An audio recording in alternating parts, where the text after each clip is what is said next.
Welcome back everybody to Boats vs. Haulover, where man and machine take on Mother Nature down at Haulover Inlet in Miami, Florida. I'm your host Broncos Guru in collaboration with our boy Wavy Boats, and it's another Wavy Guru Productions back at the inlet, and man, it is firing today at Haulover. We're probably not going to see a whole lot of boat traffic, but it's definitely going to be interesting to see how the captains who do choose to go out and do battle with Haulover today fare in these kind of conditions. Here at the Bal Harbour Police Department, looks like they're having a pretty decent run of it. They're not going fast, but there's not much you can do in these conditions, and I'll tell you what, we'll let him be our first contestant, and I'm actually going to go ahead and give this round to the boats. He makes it out without issue, about as good as can be expected in those conditions. Our second round contestant's going to have a solid performance as well. This vessel is going to come back into Haulover Inlet with a following sea, but our guy, once again, is just timing it right. He's not flying into the inlet, but just making sure that he's keeping the bow high enough that he's not going to stuff the bow into any waves and just kind of roll back into the inlet with as much safety and caution as he can. But this Grady White looks pretty solid, but you can definitely tell the size of the conditions in these images here. As you'll see, the boat actually falls behind some waves in front of the camera. We're definitely dealing with 6-foot plus seas in this situation, but the Grady White looks like he's not going to have any issues. He's starting to make his way into the mouth of the inlet, and now that he's through the rough stuff, he's going to open the throttle up, and he'll also take a win for the boats, which is surprising. The boats go up early, 2-0. In these kind of conditions, that's pretty impressive. Let's see if our third round contestant can keep up the pace, as we're going to have an inflatable rib boat come rolling through the inlet. Once again, you can tell, heavy following sea. My man's going a little slow right here, which is probably going to cause some issues for him. No! He's going to stuff the bow.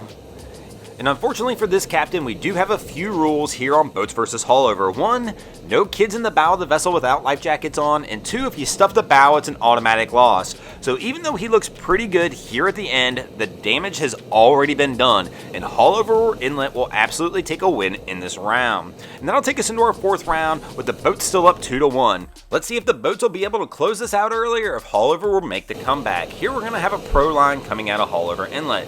And these guys, they're off a little bit on the pace. The boat's already bouncing around a lot. They probably need a little bit more trim tab on this one, even though the actual speed they're starting to pick up looks about right. But here they're going to hit their first wave, and man, these guys are going airborne. Oh my!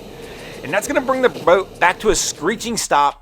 As soon as you hit a wave like this, it doesn't matter. If you get this much air, you've lost all power from the props, and this boat's going to slow right back down. They're going to try and pick the pace back up on this one, but man, Haulover knocked him good right there. Once again, this is one of those situations, after a wave like that, this captain's got to be thinking, what are we even doing out here today? They do continue to make their way out, but I don't care. Haulover smacked them solid, and I'm going to go ahead and give this round to Haulover. And that's going to put us at a 2-2 tie as we head into the fifth and final round. Who will take the win in this episode? Will it be the boats or Haulover Inlet?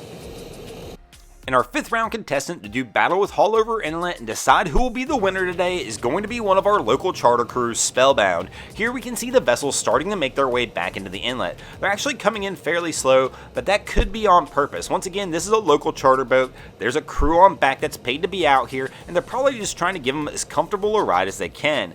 A boat this size really shouldn't have a whole lot of issues, even on a day like today. I mean, this vessel's absolutely built to handle these kind of conditions, and the crew that's out here must be a seasoned crew, because I'll tell you what, for them to decide to go out in these conditions, if I would have booked this charter, I'd have probably called it a day long before this. Oh no, maybe the reason they're going slow is they're having an issue. We have somebody looking, oh, I thought he was looking over the back. No, my man's not looking over the back. Unfortunately, he is getting sick. Haulover has rocked him, and the offshore conditions have put one of the guys out here, and he unfortunately is now having a bad day. And now I'm wondering if they didn't call this charter early. But Haulover's rocked this guy's world, and I'm going to have to go ahead and give Haulover the win in this round, and that's going to give Haulover the win in this episode. Thanks for watching, guys. I hope you enjoyed this episode of Boats vs. Haulover. If you did, please check out our other content. We have Wavy Boats, who does a bunch of great things down at Haulover Inlet. My channel, Broncos Guru, we do some great comedy boating videos over there as well. And of course, we've got the Miami Boat Ramps channel that focuses on all the hilarity that happens at the boat ramps in South Florida. And if you guys haven't already, go ahead and drop an anchor on the subscribe button here.